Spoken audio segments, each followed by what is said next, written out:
हम ये देखते हैं कि भारत में आज की तारीख में गरीब लगातार गरीब हो रहा है और गरीबों की संपत्ति लूट करके दो चार लोगों को मजबूत बनाया जा रहा है। तो यह जो अमीरी गरीबी की खाई है, उस खाई को हम पाटना चाहते हैं।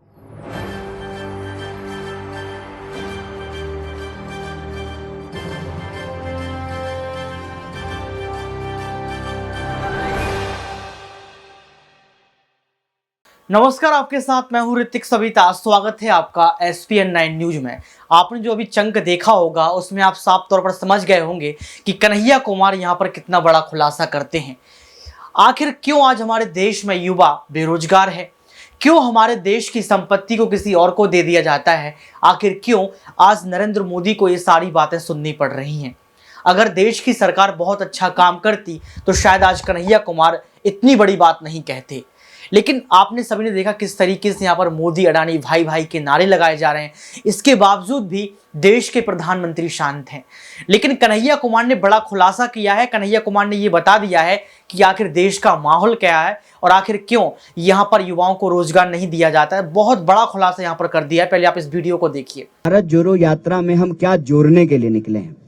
मेरे ख्याल से कोई भी नौजवान इस देश का जिसके पास सारी डिग्रियां हैं, वो इंजीनियरिंग किया है, MBA किया है, PhD किया है, तमाम टेक्निकल एजुकेशन लेने के बावजूद जब वो अपना CV लेकर के जाता है और नौकरी नहीं मिलती है, तब उम्मीदें टूटती हैं उस नौजवान की, उस नौजवान के गर्लफ्रेंड की या बॉयफ्रेंड की, उसके माँ बाप की, उसके दोस्तों की।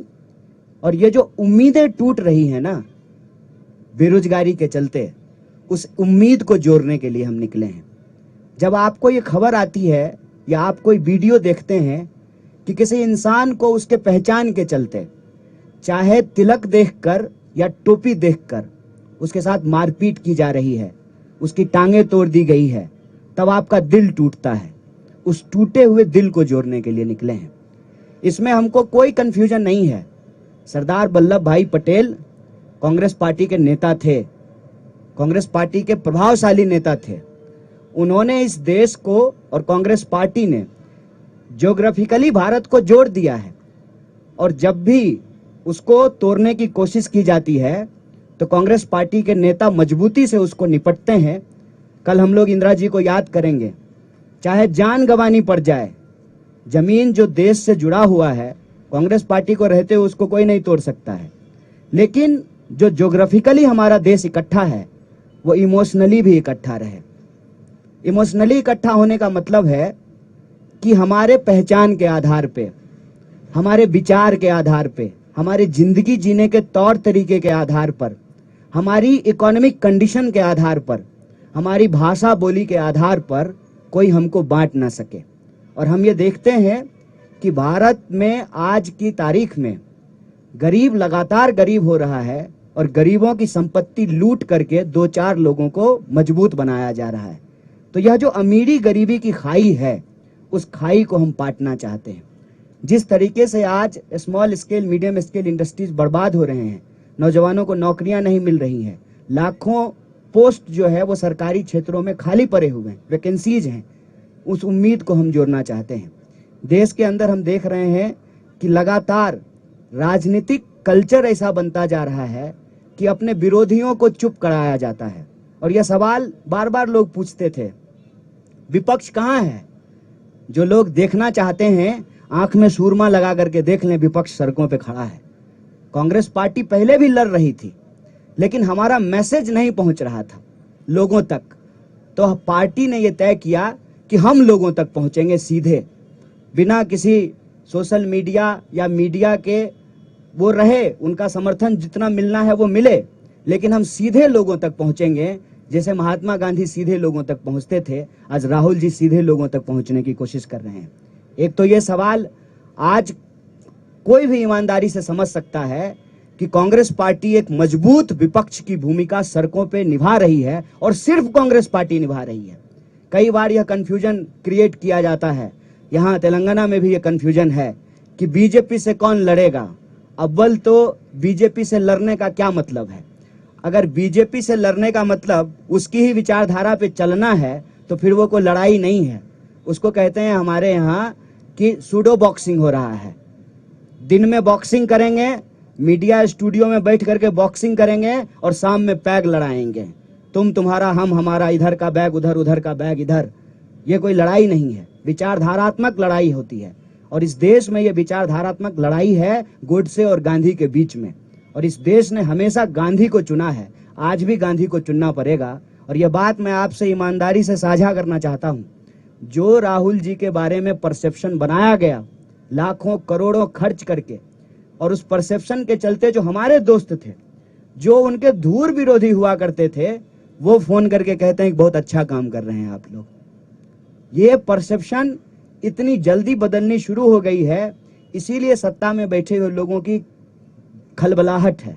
और वो भारत जोड़ो यात्रा किस लिए हो रहा है इस पे नहीं बात कर रहे हैं, जूता पे बात कर रहे हैं, टी शर्ट पे बात कर रहे हैं, कंटेनर पे बात कर रहे हैं। तो उनको जूता, टी शर्ट, कंटेनर पे बात करने दीजिए।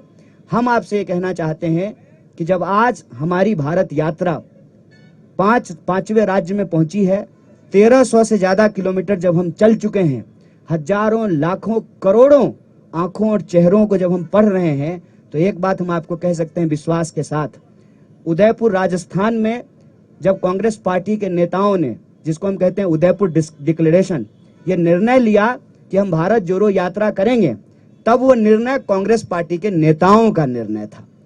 जब यात्रा की तैयारी होने लगी, तब वो कांग्रेस पार्टी के कार्यकर्ताओं की यात्रा थी। आज जब हम 5वें राज्य में आपके सामने बैठ करके बोल रहे हैं, आत्मविश्वास से बात कहते हैं कि ये यात्रा कांग्रेस पार्टी के नेताओं, कार्यकर्ताओं से आगे बढ़ करके आज के डेट में ये यात्रा देश की यात्रा बन चुकी है, देश के लोगों की यात्रा बन चुकी है, उनके उम्मीदों की यात्रा बन चुकी है। और इस यात्रा का उद्देश्य राजनीतिक, सामाजिक, सांस्कृतिक, आर्थिक तमाम उद्देश्य इसमें एक साथ निहित है कि यह देश जिस तरह से जमीन से जुड़ा हुआ है, जमीन से भी हमारा देश इकट्ठा रहे, इस यात्रा का उद्देश्य है। आप सब लोग आए, हमको सुने, हमारे जो है नेताओं को आप सुन रहे हैं, उनको कवर कर रहे हैं। इसके लिए एक बार फिर से प्रेस के सभी साथियों को बहुत बहुत धन्यवाद। तो देखा आपने इस वीडियो को देखने के बाद आपको पता लग गया होगा कि आखिर कन्हैया कुमार क्या कुछ कहना चाहते हैं। यहाँ पर कन्हैया कुमार ने अपनी बात नहीं, यहाँ पर अपने माध्यम से देश की जनता की बात कही। यानी कि अगर देखा जाए तो युवाओं की बात कही, किसानों की बात कही, अडानी को भी यहाँ पर घेरा, साफ तौर पर देश के प्रधानमंत्री से कई सारे सवाल पूछ लिए। लेकिन बड़ी बात यह है कि कन्हैया कुमार का एक ना एक डेली वीडियो में आपको दिखाता हूं, लेकिन इसके बावजूद भी देश के प्रधानमंत्री इन तमाम सवालों के जवाब देने से बचते हैं। देश के प्रधानमंत्री ये सवालों का जवाब नहीं देते हैं। लेकिन एक गीत आपने सुना होगा, ये देश मेरा, धरा मेरी, गगन मेरा, इसके लिए बलिदान हो जीवन मेरा। तो इस गीत में कहीं ना कहीं ये कहा गया है कि मेरा जो जीवन है वो पूरा मैं अपने देश को बचाने के लिए, देश को सुरक्षित करने के लिए, देश को अच्छी छवि बनाने के लिए, देश के युवाओं को रोजगार देने के लिए, देश से महंगाई को मिटाने के लिए मैं अपनी जीवन को दे सकता हूं, दान कर सकता हूं, मृत्यु तक पहुंच सकता हूं। लेकिन अगर देखा जाए तो हमारे देश में गरीब गरीब होता चला जा रहा है, अमीर अमीर होता चला जा रहा है। जो बड़ी बात कन्हैया कुमार ने यहाँ कही है, तो क्यों यहाँ पर देश के प्रधानमंत्री चुप्पी नहीं तोड़ते हैं? आखिर क्यों देश के प्रधानमंत्री इन तमाम सवालों का जवाब नहीं देते हैं? अगर देखा जाए तो हमारे देश में जो 1% अमीर लोग हैं, उनके पास भारत की कुल संपत्ति का 40 से 50% हिस्सा है। तो आप समझ सकते हैं कि कितना, और 50% में अगर देखें तो उसमें मध्यम वर्ग के लोग भी हैं, गरीब तबके के लोग भी हैं, आदिवासी भी हैं, भारतीय प्रवासी भी हैं, इसके साथ साथ तमाम लोग शामिल हैं। वहीं देखा जाए तो यहाँ पर मुकेश अंबानी की बात कर लो, अडानी की बात कर लो, ये अमीरों की सूची में कहाँ है आप सभी को पता है। हालांकि अडानी 25वें नंबर पर पहुंच गए हैं और मुकेश अंबानी शायद टॉप 10 में शामिल हो चुके हैं। लेकिन दर्शकों, देश के प्रधानमंत्री क्या देश की गरीबी मिटाएंगे? क्या युवाओं को रोजगार देंगे? क्या कन्हैया कुमार की इन तमाम बातों का जवाब देंगे? आपको क्या लगता है? कमेंट बॉक्स में आप जरूर बताएं। आज के इस खास प्रोग्राम में बस इतना ही। देखते रहिए SPN9 न्यूज।